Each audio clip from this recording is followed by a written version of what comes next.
नमस्कार दोस्तों, स्वागत है आप लोगों का आपके अपने यूट्यूब चैनल लीगल एनालिसिस पे। इस वीडियो में हम लोग सुप्रीम कोर्ट के द्वारा अनुसूचित जातियों में उप वर्गीकरण के संबंध में एक महत्वपूर्ण डिसीजन दिया गया, उसको हम लोग देखेंगे। तो केस का नाम है state of Punjab versus Davinder Singh. ये 1 अगस्त 2024 का मामला है, तो इसको हम लोग देखेंगे। हाल ही में सुप्रीम कोर्ट के 7 न्यायाधीशों की संवैधानिक पीठ के द्वारा 6-1 के बहुमत से अनुसूचित जाति, अनुसूचित जनजाति के बीच उप वर्गीकरण के संबंध में एक महत्वपूर्ण निर्णय दिया गया। तो केस का नाम है state of Punjab versus Davinder Singh. तो इसमें जो है कुल न्यायाधीश कितने हैं? 7, यानी कि संवैधानिक बेंच है, संवैधानिक पीठ है, यानी कॉन्स्टिट्यूशनल बेंच। तो इसमें जो है 6-1 के बहुमत से दिया गया। तो 6-1 के बहुमत से एक माइनॉरिटी है और 6 लोग क्या है? मेजॉरिटी में है। तो मेजॉरिटी में कौन-कौन है? चीफ जस्टिस जो हैं D Y Chandrachud, justice Manoj Mishra, justice V R Gavai V R Gavai, justice Vikramnath, justice Pankaj Mittal, justice Pankaj Mittal, justice Satish Chandra Sharma, ये लोग क्या है? मेजॉरिटी में है, मेजॉरिटी है जज में। ये लोग क्या थे? बहुमत में है। एक अपोजिट है माइनॉरिटी में, उनका नाम है जस्टिस बेला एम त्रिवेदी।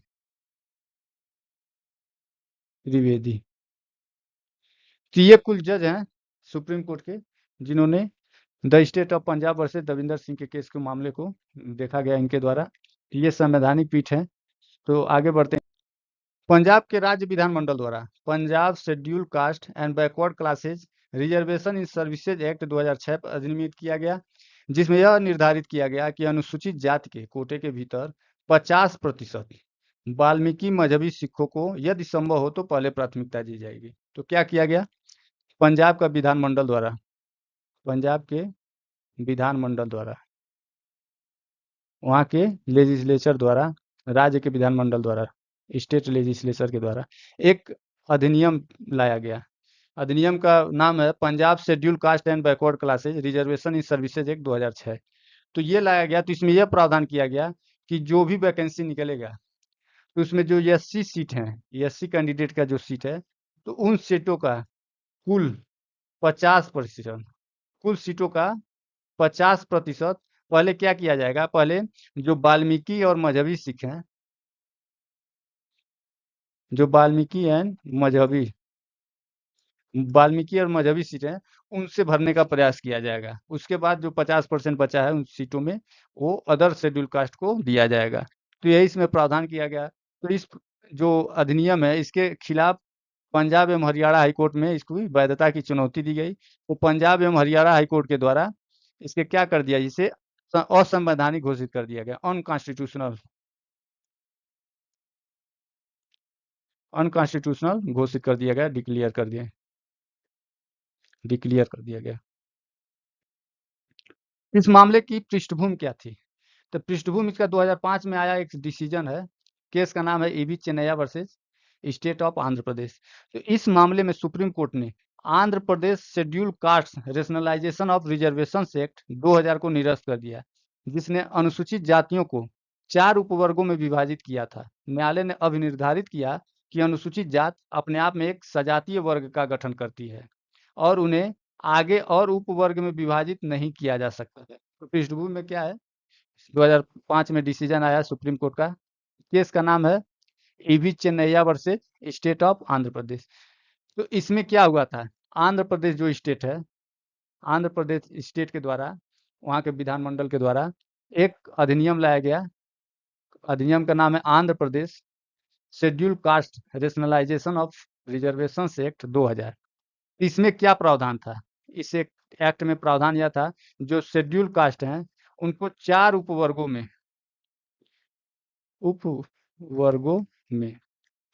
जो शेड्यूल कास्ट है उनको 4 उपवर्गों में बाँट दिया गया।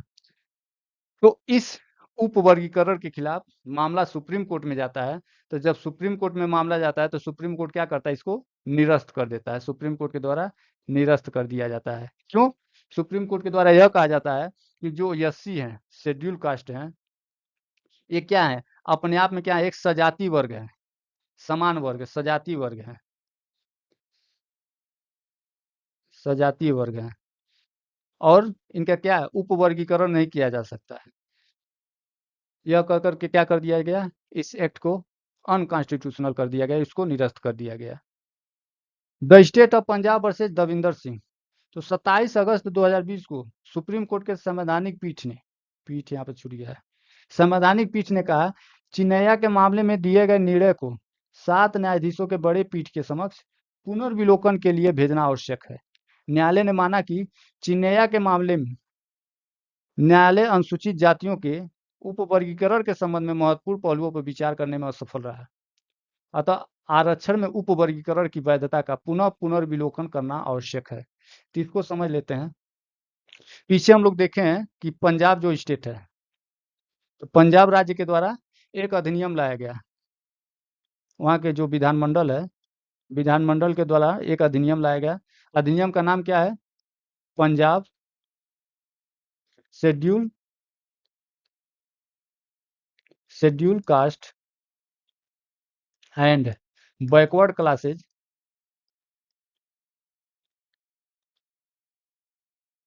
रिजर्वेशन इन सर्विसेज एक्ट 2006। 2006 में लाया गया। पीछे भी हम लोग देखें इसको, इसमें क्या प्रावधान था? प्रावधान तो हम लोग देखे ही हैं। प्रावधान ये था कि जो शेड्यूल कास्ट के कुल सीटें हैं, कुल सीटों का 50%, कुल सीटों का 50% पहले क्या किया जाएगा, जो वाल्मीकि और मजहबी सिख हैं, मजहबी सिख हैं, उनको पहले वरीयता दिया जाएगा। पहले उनसे 50% सीटें भरा जाएगा, तब उसके बाद बाकी अदर जो अनुसूचित जाति हैं उनका भरा जाएगा। तो इस जो अधिनियम में ये प्रावधान था, तो इस अधिनियम के खिलाफ मामला जाता है पंजाब एवं हरियाणा हाई कोर्ट के पास। तो पंजाब एवं हरियाणा हाई कोर्ट के द्वारा इसे क्या कर दिया जाता है, निरस्त कर दिया जाता है। पीछे भी देखें हम लोग, निरस्त कर दिया जाता है। अब क्यों निरस्त किया जाता है? तो इससे पहले सुप्रीम कोर्ट का एक रूलिंग आ चुका था। मामला क्या है? ईवी चेन्नैया का मामला है। ईवी चेन्नैया के मामले में सुप्रीम कोर्ट के द्वारा यह कह दिया गया था कि जो शेड्यूल कास्ट है, अनुसूचित जाति हैं, ये क्या है, खुद क्या है, सजाती है। ये सजाती हैं और इनका उपवर्गीकरण नहीं किया जा सकता। इस आधार पे सुप्रीम कोर्ट का रूलिंग है, तो इस रूलिंग से हाई कोर्ट बाध्य है। तो हाई कोर्ट क्या कर दिया, इस प्रावधान को क्या कर दिया, इस एक्ट को निरस्त कर दिया। तो इस हाई कोर्ट के आदेश के खिलाफ मामला जाता है सुप्रीम कोर्ट के समक्ष। तो सुप्रीम कोर्ट के द्वारा इस मामले को सुना जाता है। अब चूंकि ईवी चेन्नैया का जो मामला है कॉन्स्टिट्यूशनल बेंच के द्वारा सुना गया था, इसमें क्या थे, 5 न्यायाधीश थे। इसमें जो है 5 न्यायाधीश थे। 5 न्यायाधीशों के द्वारा इस मामले को सुना गया। तो सुप्रीम कोर्ट के समक्ष जब मामला जाता है तो इसमें 5 न्यायाधीश पहले सुनवाई करते हैं। 5 न्यायाधीशों द्वारा पहले सुनवाई किया जाता है। तो इनके द्वारा ये निर्णय लिया जाता है कि जो ईवी चेन्नैया के मामले में उपवर्गीकरण के संबंध में जो सुप्रीम कोर्ट का जो निर्णय रहा 2006 में, तो उसमें जो अनुसूचित जाति हैं उनके उपवर्गीकरण के संबंध में कुछ महत्वपूर्ण पहलुओं पर विचार करने में जो सुप्रीम कोर्ट है असफल रहा। तो महत्वपूर्ण पहलुओं पर विचार करने में असफल रहा, तो उनका वर्ग, इसलिए इनको आवश्यक महसूस हुआ कि जो ये मामला है ये 5 न्यायाधीशों से बड़े बेंच है। अब चूंकि 5 न्यायाधीश ईवी चेन्नैया में सुन लिए थे, तो इनसे बड़ा बेंच क्या है, 7 न्यायाधीशों की पीठ है। तो 7 न्यायाधीशों की पीठ के समक्ष क्या करना चाहिए, इस मामले को भेजा जाना चाहिए और ये जो मामला है इसका पुनर्विलोकन करना आवश्यक है। मामले का जो ईवी चेन्नैया के मामले में डिसीजन दिया गया उसका पुनर्विलोकन किया जा सके। तो जब मामला 7 न्यायाधीशों के पीठ के समक्ष जाता है, तो 7 न्यायाधीशों के पीठ के समक्ष जब मामला जाता है तो उनके समक्ष प्रश्न एराइज हुआ। 4 प्रश्न थे। पहला प्रश्न यह था कि अनुच्छेद 14, 15 और 16, जो अनुच्छेद 14, 15, 16 के अधीन क्या आरक्षित वर्ग का उपवर्गीकरण किया जा सकता है? अनुच्छेद 14, 15 और 16 के अधीन क्या आरक्षित वर्ग का उपवर्गीकरण किया जा सकता है?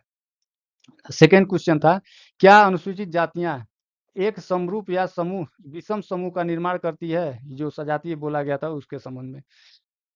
क्या अनुच्छेद 341 मान्य कल्पना के संचालन के माध्यम से एक समरूप वर्ग गठित करता है? और चौथा क्वेश्चन था, क्या उपवर्गीकरण के दायरे पर कोई परिसीमा है? तो इसका जवाब, प्रश्न संख्या 1 के जवाब में सुप्रीम कोर्ट के द्वारा कहा गया कि अनुच्छेद 15 और 16 के अधीन लाभार्थी वर्गों के भीतर उपवर्गीकरण को सामाजिक पिछड़ेपन को संकेत देने वाले तर्क संगत पर आधारित होना चाहिए। ऐसे उपवर्गीकरण के मानदंड में समूहों के बीच परस्पर सामाजिक पिछड़ेपन को प्रतिबिंबित किया जा सके, जिसे समान या विभिन्न सामाजिक पहचान के आधार पर अंतर किया जा सके। तो ये जो है सुप्रीम कोर्ट के द्वारा डिसीजन क्या दिया गया कि वर्गीकरण किया जा सकता है, वर्गीकरण किया जा सकता है। लेकिन इसके दो आधार इसमें बताए गए। पहला आधार क्या था कि वर्गीकरण क्या होना चाहिए, तर्क संगत होना चाहिए।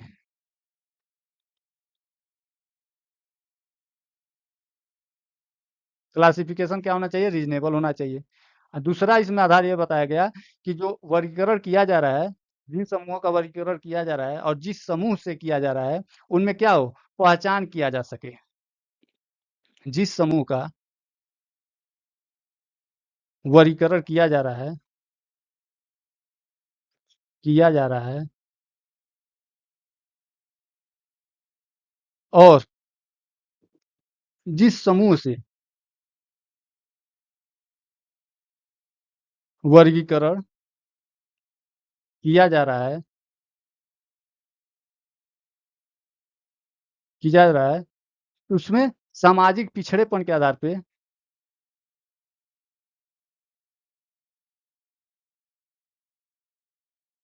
पिछड़ेपन के आधार पर पहचान किया जा सके।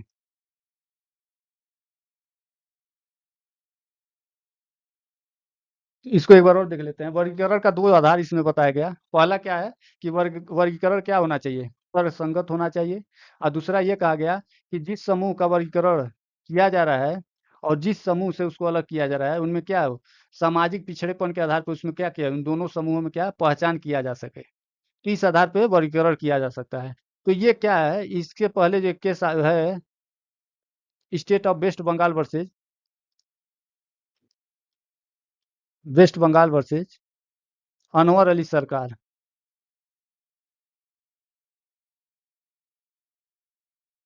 ये रीजनेबल क्लासिफिकेशन के संबंध में मामला है।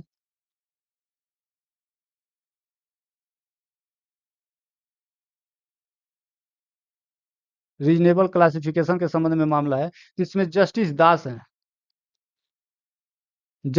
का स्टेटमेंट है। जस्टिस दास, इनका स्टेटमेंट था कि वर्गीकरण जो हो रहा है वो उसका दो आधारों पर वर्गीकरण किया जा सकता है। पहला क्या है कि एक वर्ग का दूसरे वर्ग से क्या किया जाता है, पहचान, उसमें अंतर किया जा सके। पहला जो इन्हीं का स्टेटमेंट जो इसमें लिया गया है उसी से मिलता जुलता है, उन्हीं के आधार पर दिया गया कि जिस वर्ग का वर्गीकरण किया जा रहा है और जिस वर्ग से किया जा रहा है, उनमें क्या हो, बोधगम्य में अंतर हो, बोधगम्य अंतर हो। और दूसरा इनका रीजनेबल क्लासिफिकेशन का ये था कि जो अंतर किया जा रहा है, जिस अंतर के लिए उसके उद्देश्य की पूर्ति के लिए अधिनियम बनाया जा रहा है, अधिनियम बनाया जा रहा है। तो ये अंतर जो किया गया है और अधिनियम जो बनाया जा रहा है, तो वो क्या हो, उद्देश्य की पूर्ति करता हो।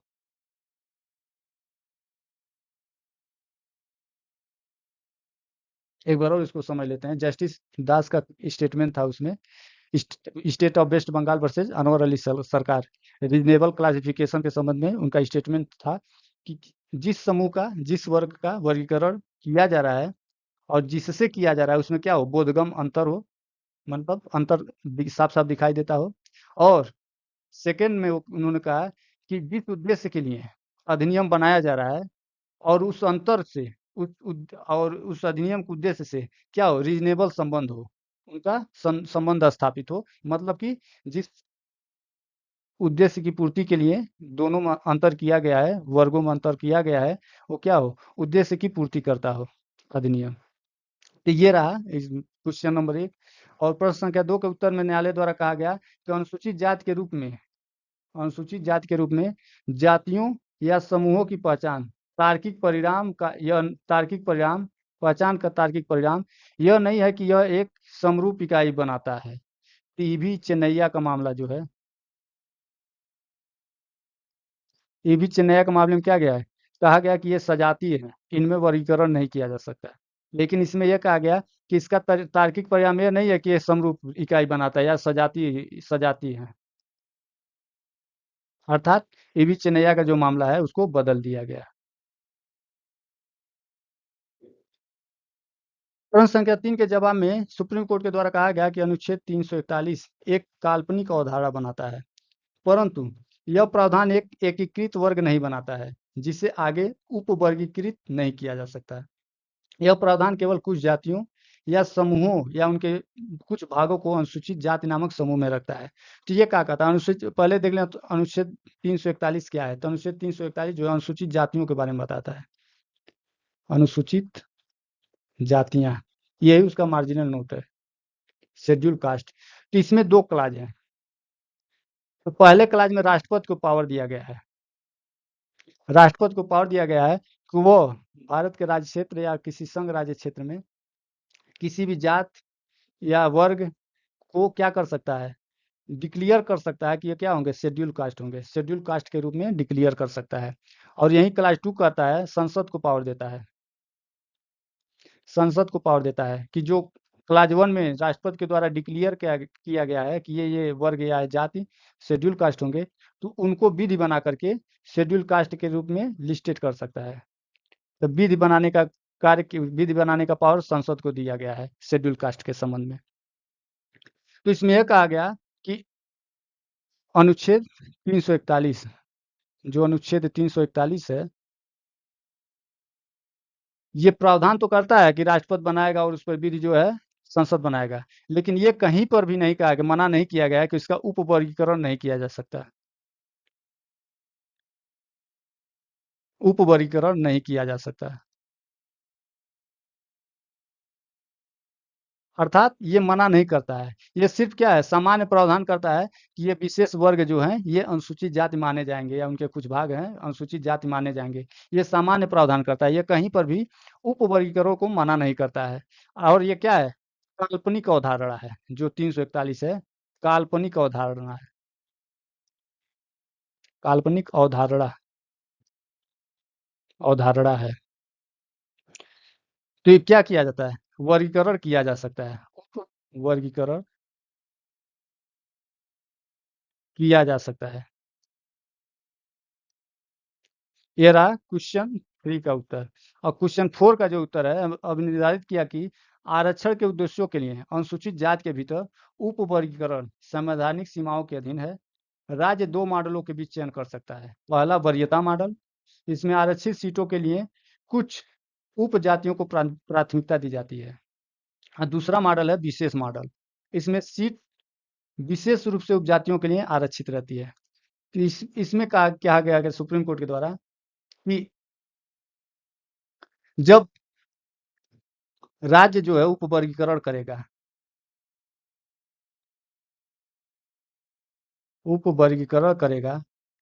तो मनमाना नहीं होगा। जो उपवर्गीकरण का प्रावधान है वो मनमाना नहीं होगा। वो क्या है, संवैधानिक मर्यादाओं के अधीन है या संवैधानिक सीमाओं के अधीन है, संवैधानिक सीमाओं के अधीन है। तो सुप्रीम कोर्ट के द्वारा 2 मॉडल बताया गया कि जिसके आधार पे राज्य क्या कर सकता है, जो अनुसूचित जातियां हैं उसमें क्या कर सकता है, उपवर्गीकरण किया जा सकता है। तो पहला मॉडल क्या है, वरीयता मॉडल। और दूसरा मॉडल क्या है, विशेष मॉडल। ये 2 मॉडल बताया गया है कि जिसके आधार पे राज्य कोई है, वो क्या कर सकता है, जो शेड्यूल कास्ट हैं, उनमें उपवर्गीकरण, सब क्लासिफिकेशन कर सकता है। तो वरीयता मॉडल में क्या है? तो वरीयता मॉडल में ये इससे होगा कि मान लीजिए शेड्यूल कास्ट का कोई सीट निकाला जाता है, तो उसमें पहले ही कर दिया जाता है कि ये उपवर्ग जो हैं, अनुसूचित जातियों के जो कुछ उपवर्ग पहले ही बता दिया जाएगा कि इनको क्या कर दिया जाएगा, पहले 50% या 40% सीटों पे पहले उनको वरीयता दिया जाएगा। अगर जो वो सब भर जाएंगे, उसके बाद क्या किया जाएगा, अदर शेड्यूल कास्ट को उसमें भरा जाएगा। तो जैसे कि पीछे जो पंजाब स्टेट का जो अधिनियम लाया गया था 2006 वाला, 50% जो है ये वाल्मीकि और मजहबी जो सिख हैं उनको भरा जाएगा, तो वो वरीयता के आधार पे था। और जो विशेष मॉडल है, तो विशेष मॉडल में सीट फिक्स हो जाएगा। वरीयता मॉडल में फिक्स नहीं है, उसमें वरीयता दिया जाएगा कि 50% सीटों पे पहले भरा जाएगा। अगर जो लोग 40% में ही पूरा भर जाते हैं, तो उसके बाद भी जो 10% भर रहा है, तो जो अदर शेड्यूल कास्ट है वो उसमें भर जाएंगे। लेकिन विशेष मॉडल में सीट फिक्स हो जाएगी। इसमें सीट फिक्स कर दिया जाएगा कि इतने सीट पे जो शेड्यूल कास्ट के ये अमुक उपवर्ग हैं, उसमें पहले ही नाम निर्देशित कर दिया जाएगा, जो अमुक उपवर्ग हैं उनको भरा जाएगा। तो इस सीट क्या हो जाएगा, इसमें फिक्स हो जाएगा विशेष मॉडल में। तो ये ऐसे करके इस मॉडल भी तैयार कर दिया गया सुप्रीम कोर्ट के द्वारा। तो ये रहा हम लोगों का आज का वीडियो। अगर वीडियो पसंद आया हो तो उसको लाइक करें, और चैनल पे जो लोग हैं और जो लोग देख रहे हैं अभी तक सब्सक्राइब नहीं किया चैनल को, तो सब्सक्राइब कर लें, और अपने मित्रों को पास भी इसको इसको शेयर कर सकते हैं। धन्यवाद।